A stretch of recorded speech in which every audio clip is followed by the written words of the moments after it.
Remco Toys is notorious for making the worst action figures of all time. Warrior Beasts, World of the Warlord, but then sometimes they hit the nail right on the head. Sometimes they do. And these are just beautiful. They're the greatest action figures they ever made. McDonaldland tried to copy Sid and Marty Krofft's H&R Puffin Stuff show by creating McDonaldland characters. Take a look at that card back. By creating McDonaldland characters that were kind of like cartoon figures. They're trying to put a show on the air back in the 70s. I want to say that this is 1976. 1976. And the figures that they made, I think I have doubles of most of them. Ronald McDonald. You may or may not recognize these. The Professor. Captain Crook. Isn't that gorgeous? Look at the accessories. The print on that hat. Another Ronald McDonald. Hamburglar. Sweet. Another Captain Crook. Another Hamburglar. And then another Professor. Then we get an... Come on. That's pretty Mayor cool. McCheese. That's cool. That is fantastic. Mayor McCheese, and, well, you gotta have Big Mac, too. As a cop. Does he... I don't see the whistle. I want to shake him because around his neck... No, it's back. Around his neck is this tiny little whistle. Even the accessories, if you look at that Mayor McCheese package, it even comes with his glasses and everything. Wow. And of course, the oddest figure they could possibly make. Grimace. What? Why? But it's still beautiful. And then, in this box is one of my favorite play sets. And I wish... Oh, there's a picture on the box. It's an Aliens Deluxe playset, and the odd thing about this playset is that it's made for like PVC type old military figures, you know, the Green Army Men. But look at that. Very, very, very interesting.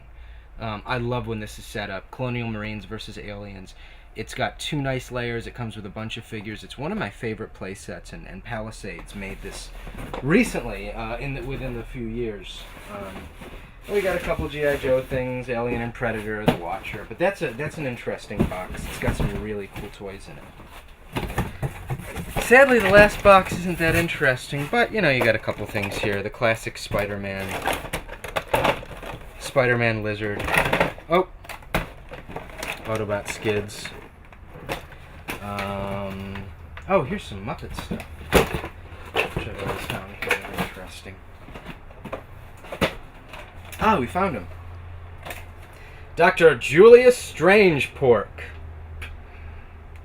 Fantastic. Oh, isn't that beautiful? That robot is amazing. Link Hogthrob.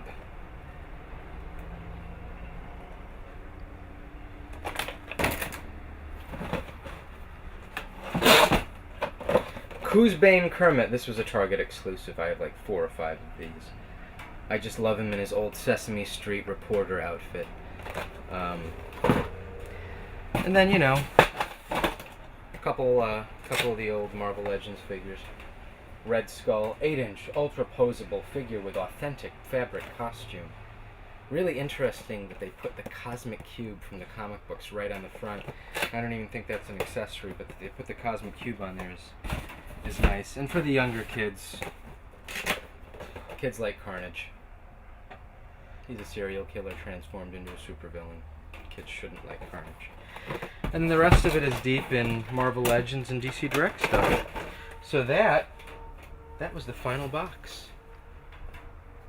There's a sense of, a feeling of accomplishment now, that we've actually done something. The sad thing is that now that we've got everything back in there,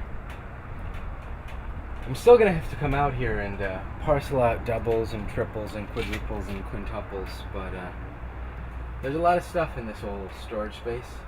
I think it's time to start cutting down the collection. I mean, I don't need that band Batcave up there. I don't need it. There's a difference between need and want. And that Playmobil Romans Arena, I need to have because it's beautiful. You know, I like having a Yoda hand puppet. I will keep Godzilla. I'll keep the AT-AT. But I think it's time to get rid of the newer stuff, pare it down, and keep the vintage stuff. And the more sentimental pieces from the new stuff. Bugs Bunny, G.I. Joe I'd have to keep.